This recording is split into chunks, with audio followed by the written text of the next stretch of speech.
స్వాధీనపరుచుకున్నది. Okay, స్వాధీనపరచుకోవడానికి యెహోవా తోడుంది, బాగుంది.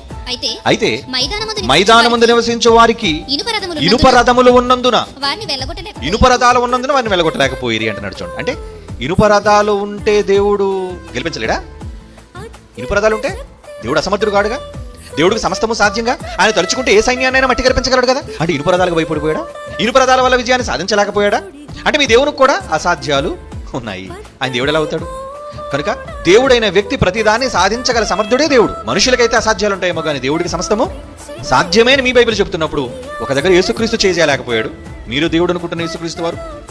అలాగే ఆయనకి తండ్రి అయిన యెహోవా పాత నిబంధనలో న్యాయాధిపతుల గ్రంథంలో ఆయన శత్రువులపై ఇనుప రథాలున్న కారణంగా ఇశ్రాయేలు గెలువలేకపోయిరి అని ఈ మాటను చూపించి హేళన చేస్తున్నారు. మరి దీనికి బైబిల్ ప్రకారంగా మనం ఇచ్చే జవాబు ఏంటి?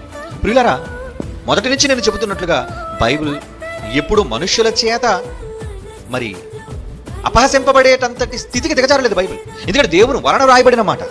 రాసిన వారు 42 మంది వరకు ఉన్న వారంతా తమ సొంత జ్ఞానము చేత రాసిన వారు కారు. వారందరూ పరిశుద్ధాత్మ ప్రేరణ వలన రాసినది. అందుకే ఎందరూ రాసిన వేరువేరు కాలానికి చెందిన వారు రాసిన దానిలో భావం తప్పలేదు. అయితే సందర్భానుసారమైన జ్ఞానం లేకపోవటం, దాన్ని ఒక తప్పుడు కోణంలో చూడటం, సరైన దృష్టితో అవగాహన లోపం వలన ఈరోజు బైబిల్లో తమకు అర్థం కాని అనేక విషయాలను వారు తప్పులుగా భావిస్తూ దానికి సమాధానం చెప్పేవారు క్రైస్తవ సమాజంలో దొరకకపోవటం వలన నేరంగా చూపి బైబిల్లో తప్పులున్నాయంటూ, అంటే దేవుడు చేతకాని వాడు అని పరోక్షంగా బైబిల్లోని ఈ మాటలనే చూపించి అనేక మంది విశ్వాసాలను దెబ్బతీస్తున్నారు పిల్లలు. కనుక అటువంటి వారికి దేవుడిచ్చే సమాధానం ఏంటి ఆలోచిద్దాం. దేవుడికి సమస్తము సాధ్యం చేయగలడు. కొన్ని సందర్భాల్లో ఎందుకు చేయలేకపోయాడు?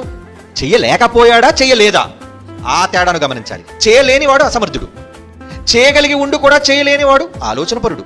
ఈ తేడాను, ఈ చిన్ని ఆలోచన లేని కారణంగా అనేక మంది దీన్ని కూడా ఒక తప్పుగా పరిగణిస్తూ మీ దేవుడు కూడా చేతకాని విషయాలు చాలా ఉన్నాయి, ఇంకా ఆయనేం దేవుడయ్యా, ఇనుపరదాలు ఉన్నంత మాత్రానికి గెలవలేకపోయారు శత్రువుల్ని, లేదా ఆ ప్రాంతంలో యేసుక్రీస్తు శక్తి కలిగిన వాడుగా ఉండి కూడా అక్కడ అద్భుతాలు చేయలేకపోయాడని అపహసిస్తుంది లోకం.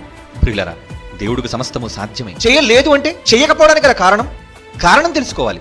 ఒక మాట బైబిల్ నుంచి మీకు చూపించాలని అనుకుంటున్నాను. లోకాసు వార్త 9వ అధ్యాయం చూడండి. యేసుక్రీస్తుని వెంబడించిన శిష్యులను గురించి చెప్పబడుతున్న మాట. లోకాసు వార్త 9వ అధ్యాయం 53, 54, 55 వచనాలు చూడండి. ఒకానొక సందర్భంలో యేసుక్రీస్తు వారిని మరి ఆ ఊరిలో ప్రవేశింపనివ్వలేదన్న ఆవేశంతో శిష్యులు ఏమంటున్నారు? లోకాసు వార్త 9వ అధ్యాయం 53వ వచనం నుంచి, ఆయన యెరూషలేమునకు వెళ్ళ నభిముఖుడైనందున వారిని చేర్చుకొనలేదు. శిష్యులైన యాకోబు, యోహానును అది చూచి, ప్రభువా, ఆకాశము నుండి అగ్ని దిగి వచ్చి వీరిని నాశనము చేయనట్లు మేము ఆజ్ఞాపించుట నీకిష్టమా అని అడుగగా ఆయన వారి తట్టు చూచి వారిని గద్దించెను. గద్దించిన దగ్గర ఏమిచ్చాడు చూడండి. మీరు ఎట్టి ఆత్మ గలవారో మీరు అడుగుతున్నారు.